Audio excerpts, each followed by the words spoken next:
Hello students, now we will solve another example of uniformly convergence of sequence. Okay तो हमें ये वाली sequence given है, हमने प्रूव करना है कि ये वाली जो सीक्वेंस है वो यूनिफॉर्मली कन्वर्जेंट होगी इन एनी इंटरवल, जो इंटरवल 0 to k होगा और k कोई भी नंबर है जो ग्रेटर देन 0 है। ओके पहले हम चेक करते हैं कि ये वाली जो सीक्वेंस है वो पॉइंट वाइज कन्वर्जेंस है या नहीं है, क्योंकि अगर सीक्वेंस पॉइंट वाइज कन्वर्जेंस नहीं होगी तो डैट मीन वो यूनिफॉर्मली कन्वर्जेंट भी नहीं होगी। तो पॉइंट वाइज कैसे चेक करते हैं, हम इसके ऊपर लिमिट अप्लाई कर देते हैं 1/x + n। तो इसका आंसर क्या आएगा, अगर x की वैल्यू 0 होगी तो ये 1/n बन जाएगा, इसका आंसर 0 आ जाएगा। अगर x की वैल्यू 0.1 होगी तो भी 1/∞ 0 बन जाएगा। तो कुल मिला के x 0 से लेके k तक कुछ भी हो, इसका आंसर कितना आएगा, 0 आएगा, मतलब फाइनाइट आएगा। तो इसका मतलब ये वाली जो सीक्वेंस है वो क्या होगी, पॉइंट वाइज कन्वर्जेंट होगी। अगर इसका आंसर इन्फिनिटी आ जाता तो डैट मीन्स वो पॉइंट वाइज कन्वर्जेंट नहीं है। ओके अभी यूनिफॉर्मली कन्वर्जेंस चेक करना है। यूनिफॉर्मली कन्वर्जेंस के लिए हमें पता है क्या होता है, for every epsilon greater than 0 however small, हमें क्या मिलना चाहिए, there exist positive integer m मिलना चाहिए, पॉजिटिव इंटीजर m मिलना चाहिए। जो m होगा वो किस पे डिपेंड करेगा, जो m है वो केवल एप्सिलॉन पे डिपेंड करेगा, x पे डिपेंड नहीं करेगा। ओके चलो देखते हैं, fn(x) minus f(x) less than epsilon for all n greater than equal to m।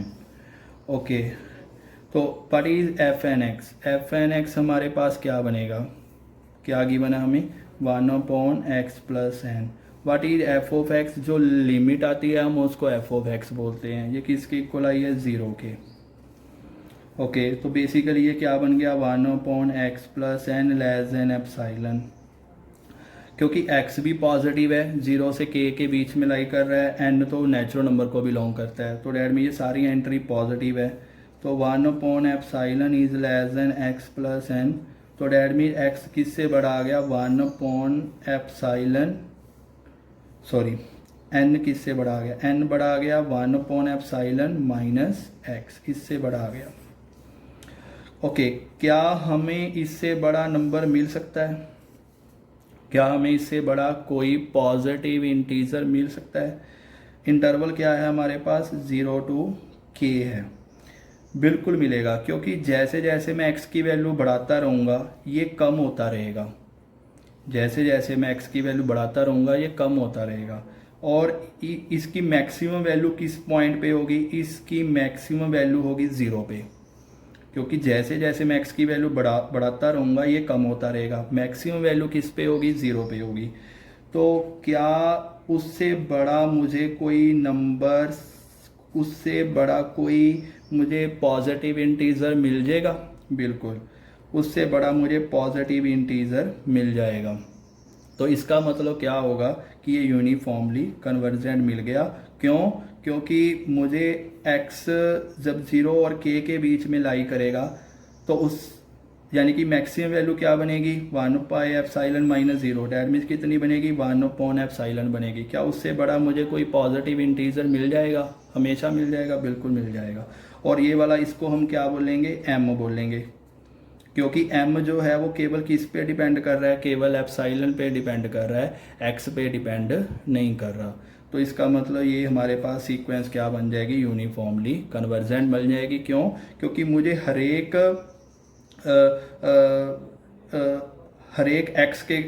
Epsilon के क्रॉसपॉन्ड मुझे उससे बड़ा क्या मिल जाएगा, नंबर मिल जाएगा। ओके अनदर एग्जांपल है हमारे पास, show that the sequence this fn(x) is equal to tan inverse nx where x is greater than equal to 0 is uniformly convergent in any interval a to b, और हमें a क्या given है, greater than 0 given है, is only point wise convergent in 0 to b। ये हमने prove करना है कि पॉइंट वाइज 0 और b के बीच में है, यूनिफॉर्मली कन्वर्जेंट है ए और बी के बीच में जब ए क्या है ग्रेटर देन 0 है। तो अब इसका सोल्यूशन देखते हैं। पहले चेक करते हैं पॉइंट वाइज कैसे चेक करेंगे, इसके ऊपर लिमिट लगा दो। F N x is equal to limit N approaching to infinity, what is F N x, that is tan inverse N X. Okay, जब x की वैल्यू हमारे पास है 0 तो इसका कितना आंसर आएगा, 0 आएगा, बिकॉज tan इनवर्स 0 0। और जब x की वैल्यू 0 नहीं है, हमें गिवन है x is greater than equal to 0, जब x की वैल्यू 0 है तो आंसर आएगा 0, और जब x की वैल्यू 0 नहीं है तो इसका आंसर आ जाएगा tan inverse infinity that is π/2। Okay, point wise तो है क्योंकि x 0 पे 0 आ रहा है और जब x की वैल्यू 0 नहीं है तो आंसर आ रहा है π/2, मतलब फाइनाइट आ रहा है। तो इसका मतलब ये पॉइंट वाइज तो है। अभी हमने चेक करना है यूनिफॉर्मली कन्वर्जेंस। तो for every epsilon greater than 0 however small such that, हम ये लेके चलते हैं कि F N X minus F of X is less than epsilon. हमें पता क्या करना है, हमें m पता करना है जो केवल एप्सिलॉन पे डिपेंड करे, x पे डिपेंड ना करे। Okay, what is F N X, F N X हमारे पास है tan inverse N X minus F of X, F of X हमारे पास 2 हैं, तो हम अभी पहले लेके चलते हैं कि x 0 नहीं है, x 0 नहीं है, तो पहले हम ये लेके चलते हैं। तो बेसिकली क्या बन जाएगा, tan inverse N X minus ये क्या बन जाएगा π/2 इज लेस देन एप्सिलॉन। इसको हम लिख लेते हैं π/2 minus tan inverse N x that is less than epsilon. और हमें पता है कि tan inverse x plus cot inverse x ये किसके इक्वल होता है, π/2 के। तो π/2 माइनस tan इनवर्स एक्स किसके बराबर आ गया, कोट इनवर्स एन एक्स के बराबर आ गया।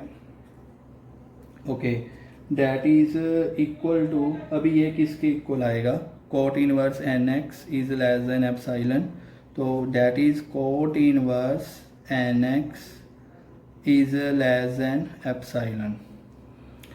ओके, अभी जो कोट होता है, कोट डिक्रीजिंग फंक्शन है, तो डिक्रीजिंग फंक्शन होने के कारण क्या होगा कि जब मैं कोट अप्लाई करूंगा दोनों तरफ तो बेसिकली क्या बन जाएगा, N x is greater than cot epsilon.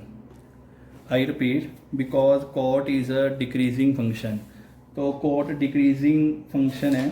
Decreasing function के कारण क्या होगा कि जब मैं कोट्स दोनों तरफ अप्लाई करूंगा तो जो मेरा फंक्शन इक्वालिटी है वो चेंज हो जाएगी, that is N x is greater than cot of cot epsilon. Okay, इसके बाद हमें क्या बनेगा, इसके बाद हमारे पास जो बनेगा that is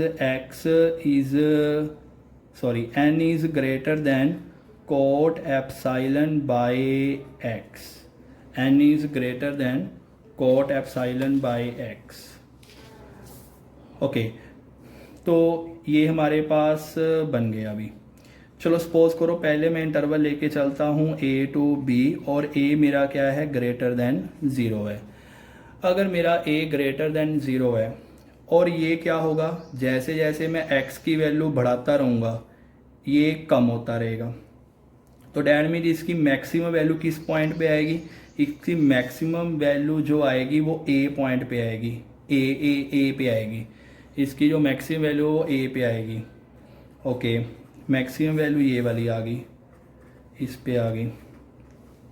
okay, after that इसकी मैक्सिमम वैल्यू a पे है, क्या उससे बड़ा मुझे कोई ना कोई पॉजिटिव इंटीजर मिलता रहेगा, बिल्कुल। जैसे जैसे मैं एप्सिलॉन बदलता रहूँगा ये वैल्यू चेंज होती रहेगी और उससे बड़ा मुझे कोई ना कोई पॉजिटिव इंटीजर मिल जाएगा। तो इसका मतलब ये पक्का क्या बनेगा, यूनिफॉर्मली कन्वर्जेंट बन जाएगा, यूनिफॉर्मली कन्वर्जेंट बन जाएगा। ठीक है, बट अगर आप ध्यान से देखो, अगर ये वाला इंटरवल होता फ्रॉम 0 टू b, यानी कि 0 अगर इसमें इंक्लूड होता, चाहे क्लोज में होता चाहे ओपन में होता, ऐसे होता चाहे ऐसे होता, तो ये यूनिफॉर्मली कन्वर्जेंट नहीं है। क्यों नहीं है? क्योंकि यूनिफॉर्मली कन्वर्जेंट जब ए ज़ीरो को अप्रोच कर गया, अगर ए ज़ीरो को अप्रोच कर गया तो ए ज़ीरो के अप्रोच होने के कारण ये वाली वैल्यू कितनी बन जानी है? ये वाली वैल्यू बन जानी है इनफानाइट, ये वाली वैल्यू बन जानी है इनफानाइट, और उससे बड़ा मुझे कोई भी पॉजिटिव इंटीजर नहीं मिल पाएगा। तो इसका मतलब वहाँ पे ये यूनिफॉर्मली कन्वर्जेंट नहीं होगा, वहाँ पे ये यूनिफॉर्मली कन्वर्जेंट नहीं होगा। इसका मतलब ये है कि अगर किसी इंटरवल में जीरो पड़ा है, चाहे वो क्लोज में पड़ा है चाहे वो ओपन में पड़ा है, तो वहाँ पे ये वाला जो सीक्वेंस है एफ एन एक्स है वो यूनिफॉर्मली कन्वर्जेंट नहीं होगी। ठीक है, तो हाँ, अगर ए टू बी इंटरवल है और ए ग्रेटर दैन ज़ीरो है तो वहाँ पे ये वाली जो सीक्वेंस है वो क्या होगी? यूनिफॉर्मली कन्वर्जेंट होगी। Okay, thank you.